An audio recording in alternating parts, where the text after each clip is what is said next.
అలాగే ఉపేంద్ర గారికి అలాగే విధంగా మీడియా మిత్రులకి ఇక్కడ పాల్గొన్న రైతులందరికీ పేరు పేరున హృదయపూర్వక అభినందనలు తెలియజేస్తూ ఈ రోజున 7వ డివిజన్ తేగిలిపల్లి గ్రామంలో ఇచ్చేసిన డాక్టర్ గారు పశువులకి ఈ మధ్యన బాగా ఇంతంత పుండ్లు కావటం వాటికి చాలా ఇసుకొని కింద పడటం అనేది చాలా జరుగుతున్నది.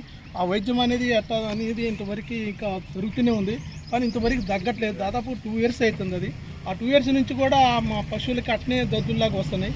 ఇంతవరకు దాన్ని ఆ వైద్యం కొద్దిగా తగ్గుతుంది, కొంత తగ్గట్లేదు. అట్నే కొన్ని పశువులు కూడా చనిపోవడం జరిగింది. అలాగే ఈ పాడి పశువు మీదనే మన జీవనాధారం అనేది పాడి పశువు మీద మన జీవనాధారం పాడి పశువు. మనం పాలు ప్రతి దానికి ఆవులు కానీ గేదెలు కానీ ఇట్లా పాలు ఉంటేనే మన ఇంట్లో వెలిగే పరిస్థితి.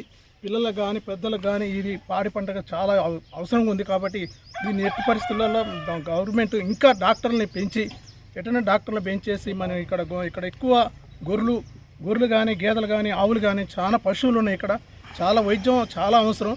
కాబట్టి దీనికి ఎట్టి పరిస్థితులలో డాక్టర్స్ కూడా ముఖ్యమైనది. కాబట్టి ఇక్కడ హాస్పిటల్ ఉంది. ఇక్కడ హాస్పిటల్ దాన్ని తీసేసి ప్రతి నడిచేటట్టుగా దాన్ని నిర్మించాలని దానికోసం కూడా కలెక్టర్ గారికి 2 సార్లు వినతి పత్రం ఇవ్వడం జరిగింది. అలాగే డిఎస్పీ గారికి కూడా వినతి పత్రం ఇవ్వడం జరిగింది. ఆ పశువుల డాక్టర్ కూడా వాళ్ళకి పశువుల ఆరోగ్య హాస్పిటల్ కూడా నేను 2-3 సార్లు వినతి పత్రం ఇవ్వడం కూడా జరిగింది. దీని మీద వచ్చిన తర్వాత ఈ పశువులకి జరుగుతుంది కూడా వినతి పత్రం ఇవ్వడం కూడా జరిగింది.